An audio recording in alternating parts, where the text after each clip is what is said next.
Hello, ladies and gentlemen. Now, today we are having a disciplinary meeting on the show. Imagine. Why are we calling this disciplinary meeting? Because sometimes, actually, you don't have to call it quit. What you need to do is to call your spouse in a disciplinary meeting. And Benjamin is going to show you how that one works out, by the way. Is it possible? Benjamin is going to tell you how it is possible. Hey, Benjamin. Hello. We said the other day that children need whipping because they don't have reasoning. Yes. They need disciplining to help them do the right thing. Yeah. And when you remove caning from schools, that's why they're banning schools, because they can't see consequences of behavior. They can't see too far. Now let's come to adults. How do you whip adults? They're not in school. You know. Bramwell, we are talking about this because there are many situations you have handled with some of my friends and in our social settings. Many of the places where you use your skills will not be professional. Bramwell, in your family, you are the counselor. Here, we don't know you as a counselor. We are not trying to bring to you cases. But in your family, you're both a mediator, a marriage counselor, an advisor. Everybody has a group around them that looks up to them. Yes. As long as they see like you are doing life right, you have leadership all around you, seems like you have a vision, you will be brought cases. So don't wait until you call yourself big name psychological. They will not come to me, they will come to Brahma. And so, I've heard many of my friends where we used to that method looks crude.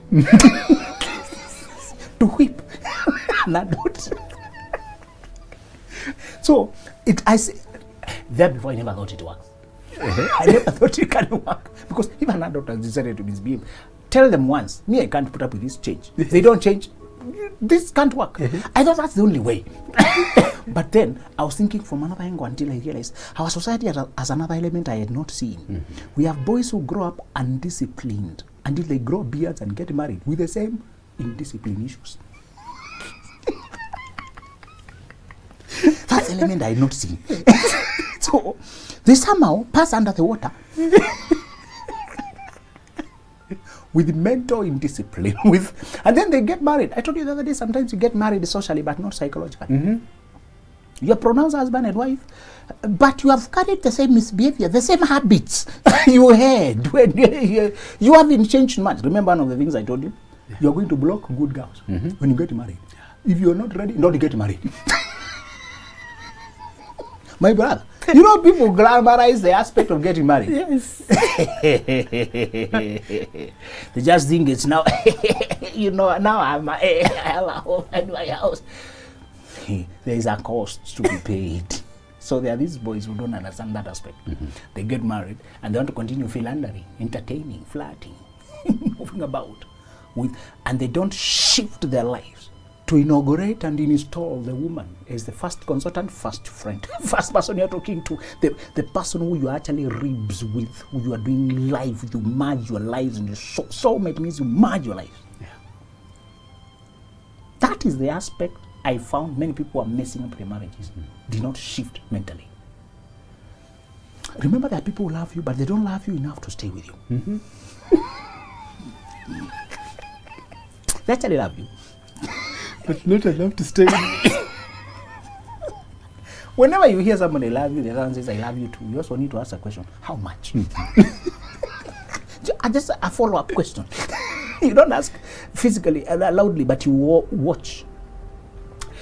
When people say they love you, you see how much they invest in the love, how much sacrifice, how much personal change they make. That's how you know how much they love you. So you can be saying, I love you, you say, I love me too. And you bring her your love with a cup or spoon. Her, she's bringing her love with a wheelbarrow, a lorry. You're both saying, I love you too. The word love does not have degree, but the demonstration of the love has degrees. Yeah. So, Bramwell, don't just call quits. Sometimes the problems you're having with your partner are not that they are a bad person. It's like they are in a temporary insanity. There's something like that in relationships. Somebody can be caught in a wave and they are not themselves. Bramwell, sometimes the people we married are okay. it was the right person, and you felt a connection, you both were agreeing, and you got married and you start journeying. Somewhere along the way, they join always. All this change involves new people in their life. Let me simplify adult life. The same way you always know your kid. When you see new habits, you can trace where they're picking it from. Behavior is always infectious, even among adults. If you see your kid doing things that they're foreign, we don't do them here, you can trace where they're learning it from. A video plays they're watching. More so, a friend who told them. A friend of ours found a boy who's 10 years and Googled sex. Just check from the search history of the phone, of her phone. Just, she knew this is foreign, does not come from here. So when they checked, it's a friend who told him to go and search. And the kind of gestures they do when they're playing, the things they're drawing or saying, or the words they're saying, you know, and you can be using your language between you and your wife, and your kid picks it. Yeah. Or your child visits a friend's house, and the language used to there, they pick it. When you notice a partner who you've been flowing well, changing, always check which new company has entered their life. Many times it's change of jobs. They change job, or they change friend group. There are two major influences that are actually disastrous. People don't know it. Job, the problem with the job is that there are people who are above you, who are your leaders or supervisors, and you need them. You need to be in good books with them to fare well. Yeah. That is always the dynamic in most places. In fact, you can work for a large company like Safaricom, but you don't interact with the big CEO. It's your immediate boss who dictates your experience. The immediate boss. Only small companies where you find you are in direct contact with the top boss.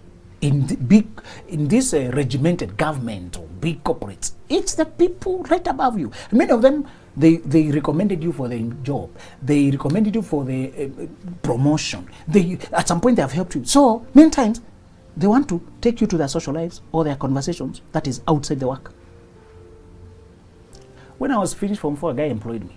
But he was such careless talker, man. He was a head teacher of our school. But he was he would talk so trash things about God. Then he is asking you now, you accompany him to a certain place. Now you're in the car with him. Will you keep quiet? And he's saying such trash about God, trash about women. He's your boss? Yes, sir. And you know now when you're in the car, you're going somewhere. It's a conversation. It would be such a long commute. I was so happy when there's a third person that I don't have to contribute. You know? Man, the way he existed was just counter. I did not agree with it. But you see, we are not personal friends. The work has other dynamics. People have other authority over you, and you can't always say no to them. They put you in their space, combined with the work and the social. You have gone to a Nashipai, Naivasha, for example, or Mombasa for 3-day work-related.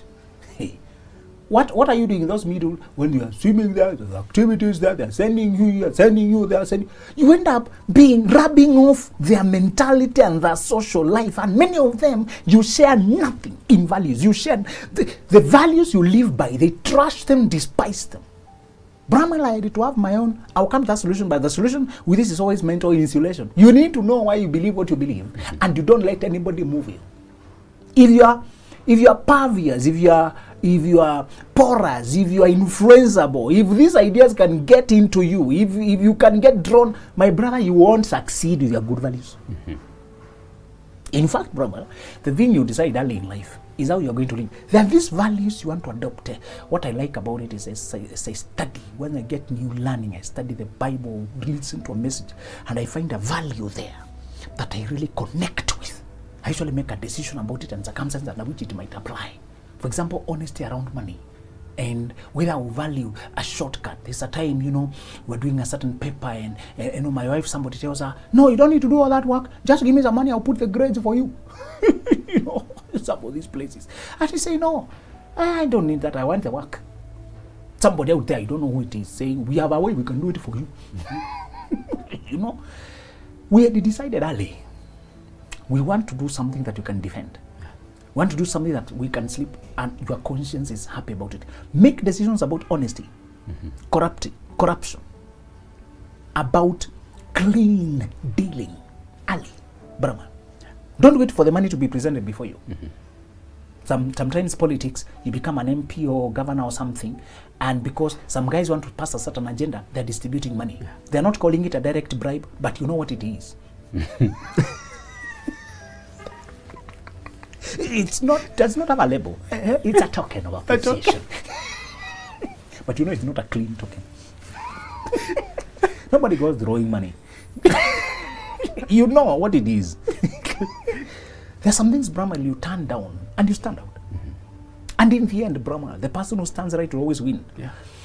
What Abraham Lincoln said, when I finish the reins of this power, when I lay down this leadership, I want to have one friend remaining, and that is my conscience. I would like my conscience to be my friend. When I finish my journey, I want to be able to sleep saying, I did the right thing. That is the one thing, Brahma, I want to rest with.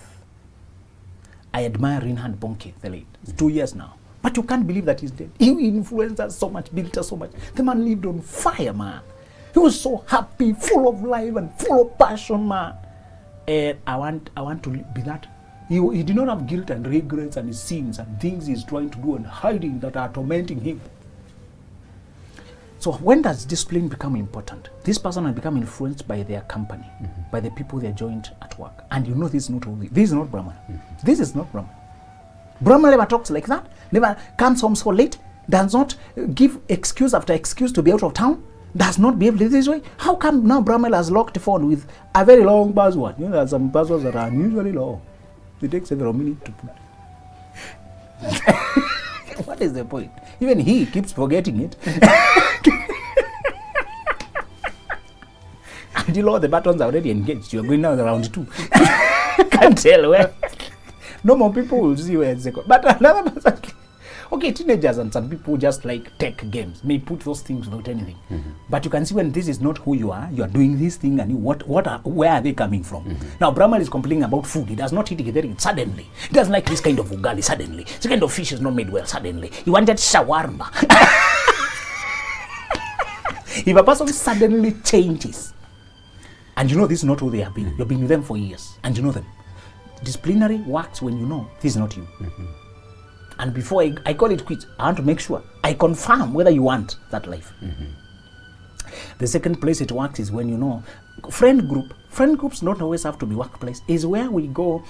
Brahman friend groups shape your values, your worldview.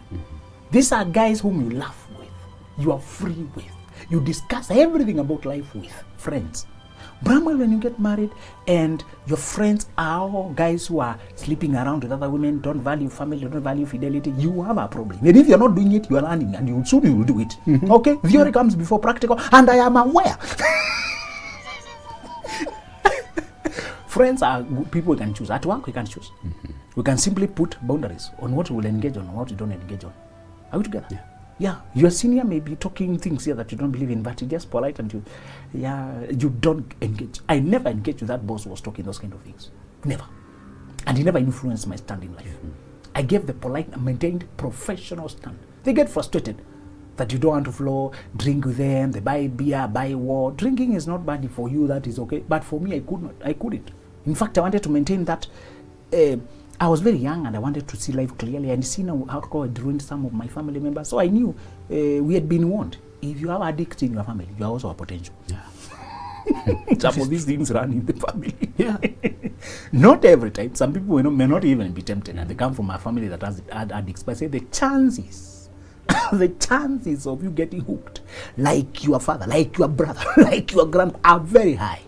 And you need to be extremely watchful. That's why you see a family wiped by the same thing. Wiped out by the same thing, People just didn't behave. And you see that, grandpa HIV gone, the HIV gone, nobody learned. And it did not get them by birth or other circumstances. Sometimes HIV can come when it's not your fault. But you can see for them, it was their fault. They go around sleeping. I don't know how many wives, I don't know. And they one generation, the next. Nobody learned and broke the trend. Sometimes we know mentally, but we're not prepared to change our lives practically.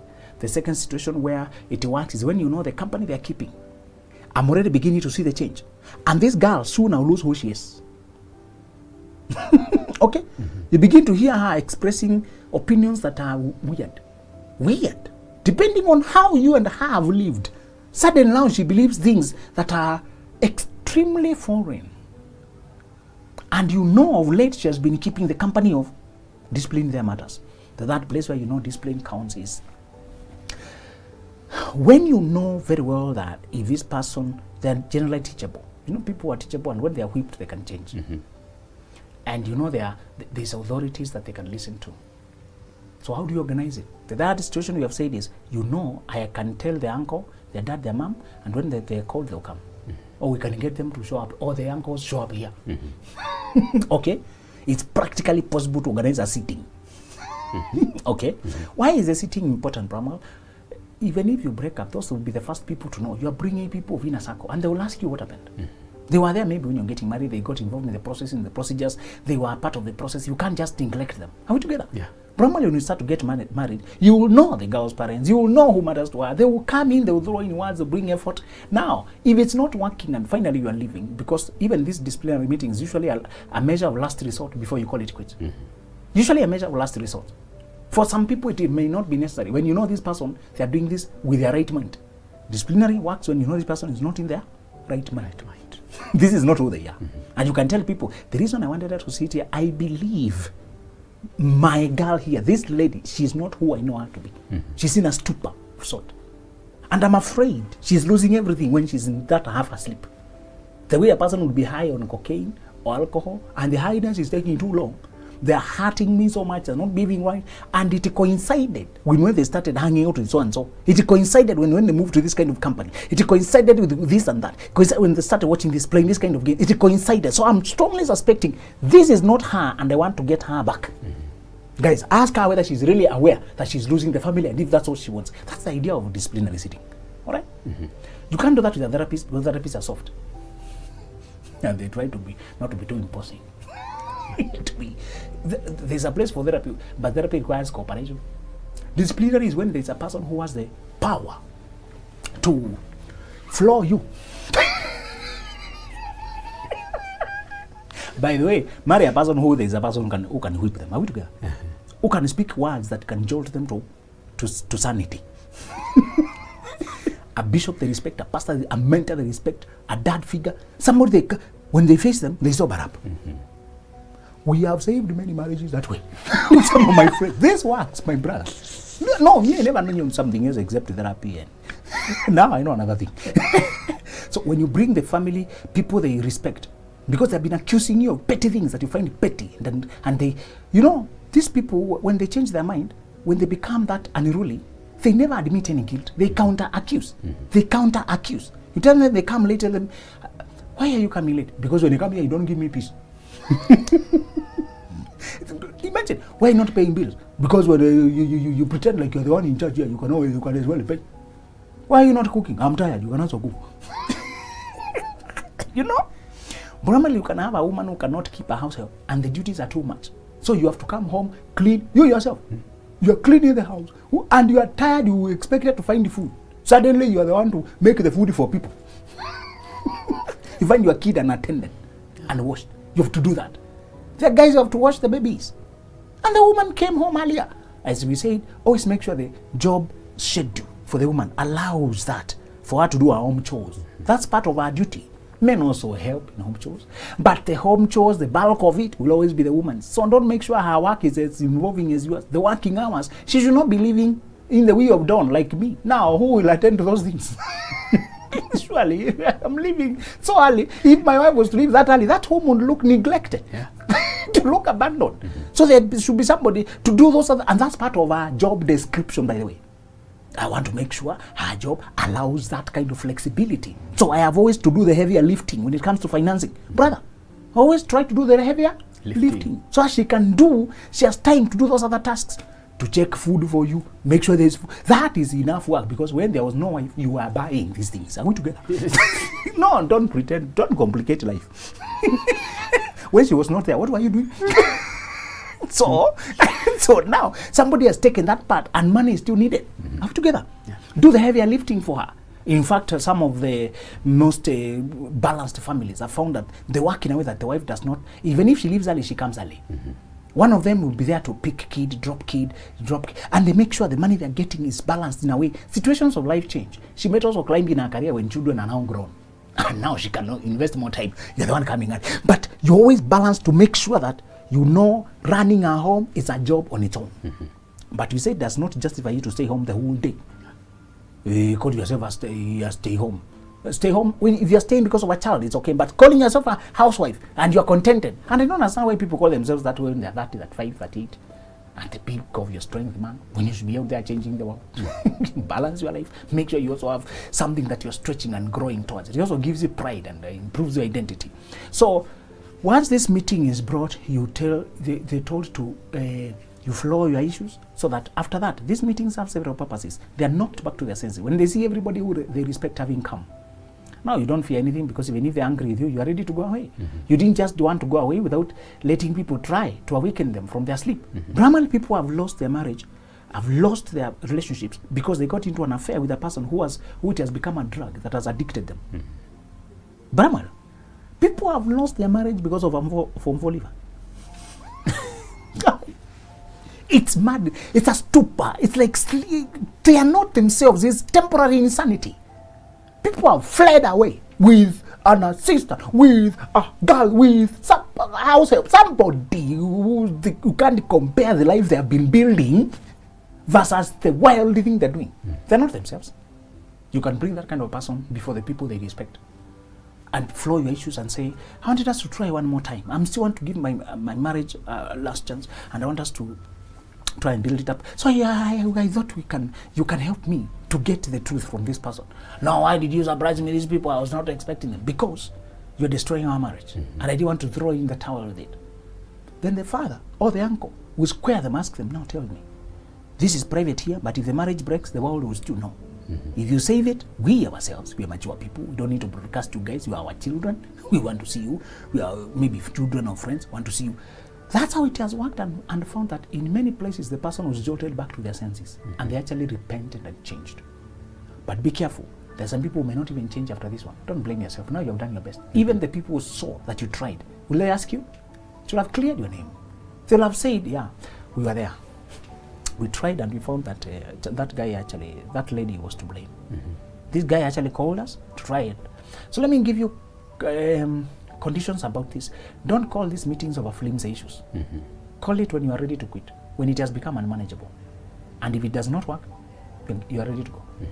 You never use it as a bargaining tool. Use it as a measure of last resort. Are we together? Yeah. Because it is disclosing family issues to some people, to outsiders, but it is disclosing at a time that this is the only surgery that can save us. If we don't do this, we are gone. And once we are part ways, people will know we parted ways. And they'll be asking, what happened? What happened? You see, Brahma, you don't live like an island, do you? No.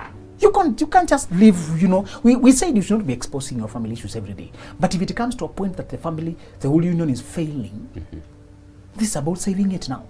You can't tell the doctor you need surgery, but you don't like removing your clothes to strangers. You see now, I only make clothes to my wife.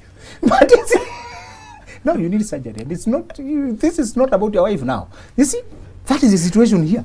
We are removing clothes for some surgery. Okay, we're exposing it to be treated. And do you know, Brahma, this is, I can say, the only alternative I've found from walking away from people who are mad. When they come back, many of them have actually realized and they have come to respect their partner very much. Let me tell you another way you can conduct disciplinary without other people. Now you can whip alone. There's another discipline you can do on your own. Many people have done it and it has worked quietly. Now, the person may not show up to anyone. They don't want to face anybody. Or there may be no family that is close enough for them to fear, to respect. Or it may be practically impossible. You are abroad, maybe. Or you are very far away, maybe. And you can't transport all those people there. This person won't come here. Or they have run away with that person. This disciplinary is when you execute a separation before the real separation. To give them a taste of how life will fail without you. You confront them. You have done this severally. They don't want to hear. Now you execute a separation.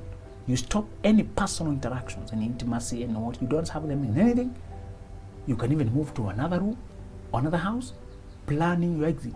If even after letting them get a taste of what is coming, they don't wake up. Are you getting it? You let them taste how life will be without you, hoping that they'll wake up. Many people tell you before they finally walked out, they tried that to show the person. The person still, the way they tell you, do you want to confirm? The way the apps ask you to confirm when you have chosen your option. Are you sure? So you're asking them, are you sure? Many people, when they sense that you can actually leave, they are jolted back to action. They're jolted back to sanity, and they change their mind. Now you have saved your marriage. Many of them, after they come back, you still want to see what made them go that route and how determined they are. So even after these disciplinary sittings, it's important now you go for therapy, go for counseling, marital counseling, have a sitting with a person you respect or even a life coach and get to talk about how did it get here. Sometimes you don't need an outsider. Brahma, if you and your woman can learn how to have difficult conversations, many things you can sort. You can actually have many discussions even without a therapist. But if you yourself, you have issues, you can go to the therapist. She has issues, you can go to the therapist. You can also go two of you. It's always to make sure the conversation about what brought us here has been had. That is the point. Are we together? Yeah. How did we get? Yeah, I think I was being influenced. I had not seen it. Yeah. So what can you do? I have to. I know that. I sensed it, and I had not seen how serious it is. You must get to the root in whichever environment you need. Let me also tell you, in case you are the one being disciplined, let me now address the sinner. People whip you because they care about you. True love has that kind of, you love a person too much, you can't stand to see them self-destruct. You are whipping them to awaken them to the error of their ways. If you have to do that to anybody, if you ever have to treat a person that way, or you are being yourself to the recipient, take it positively. Your ego will be whipped, but you are being whipped to save you from being crushed. I may repeat that. This whipping, saving you from crushing. I can almost tell you 100% without doing an interview. All divorces had warnings.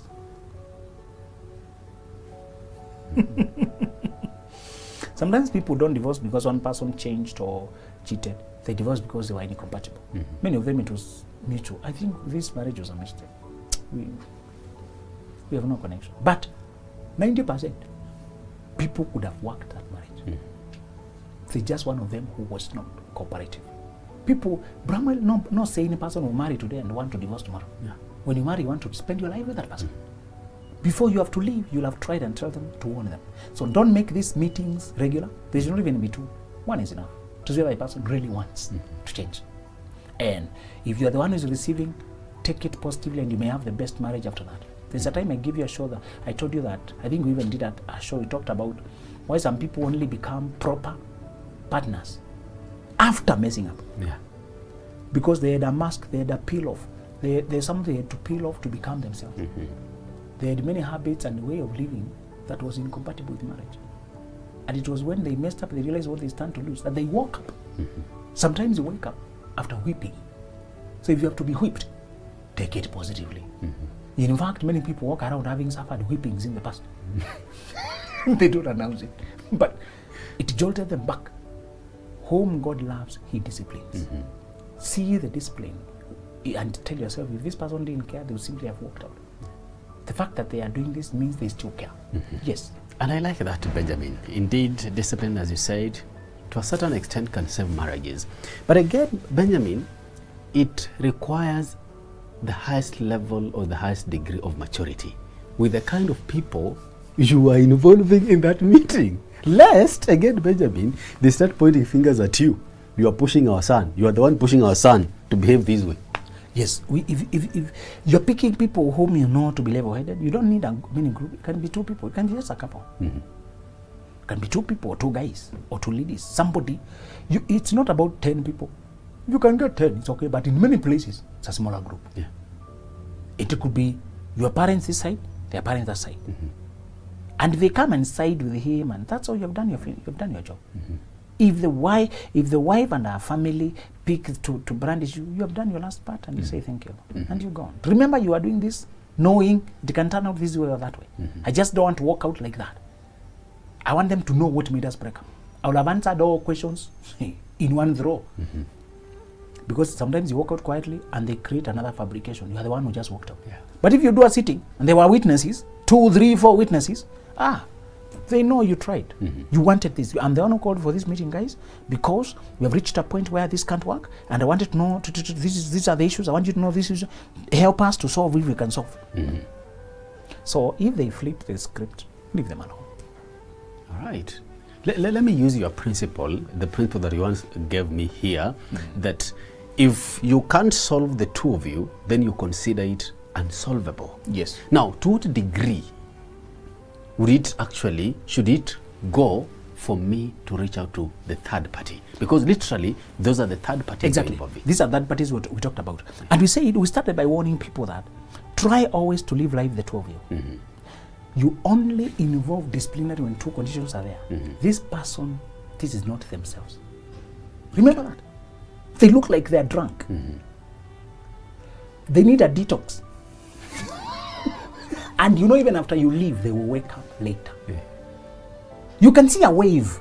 So this disciplinary becomes important when you know, this is not you. I always knew you always advocated for people to feed their families. Here you are, and you're not cooking for us, and you've been cooking for us all those years. This is not you. I know this is not you. It's influence from some place. It's a mentality from some place, which you have gradually bought into, and this is not you. Now, we have to walk out, we have to break up, but I'm fearing. We are breaking up when you are half asleep. Let me do one more thing to see whether somebody can wake you from sleep. In fact, when they come back to themselves, that's the language they use. I can't believe, what was that? How could I do that? Are you getting the difference? In the other case, Bramwell, it's a person who has made conscious decisions to live that way. They're staying out late, they're drinking there, they're answering you back, they're not responsible, they're not showing up. And when you ask them, my friend, I think we are adults and I can live the life I want. I don't want to be victimized by anyone. You can tell it's them choosing this life. Are we together? In that case, there's no point calling many people.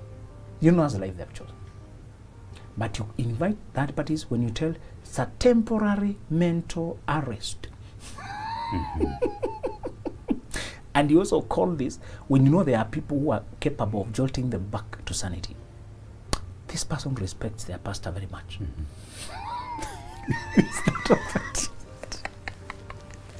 You know, there's maybe your father. She respects your father very much. They have been getting along very well. You know, sometimes you marry and your wife connects with some people very well. They connect so well. You know, that person they respect. If I go and tell my father, now I'm no longer that girl who he was so fond of, he would feel like I disappointed him. You should have asked me to talk to her. So now I'm bringing that opportunity. Oh, my dad has come. Hey, Dad, I'm sorry, I don't know what had happened. She might actually wake up to her senses when she sees people she respects. Just 2 or 3.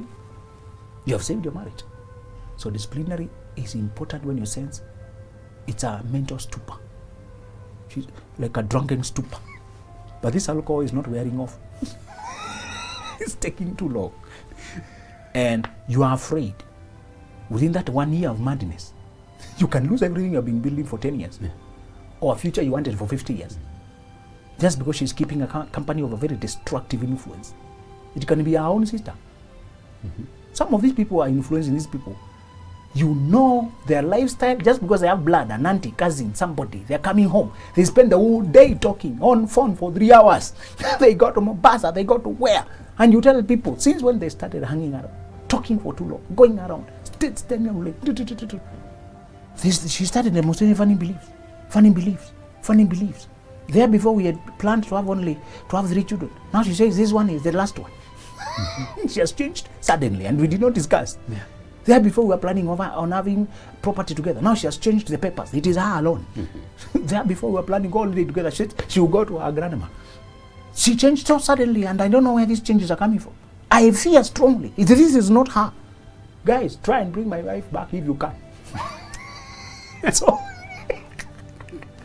You do that when you suspect it's a stupor that she can be jolted back to. Yes. All right, there you have it, guys. You need to be sensitive enough to notice those stupors, all right, to bring them back into sanity. Thank you for watching the Benjamin Zulu Show. Till next time.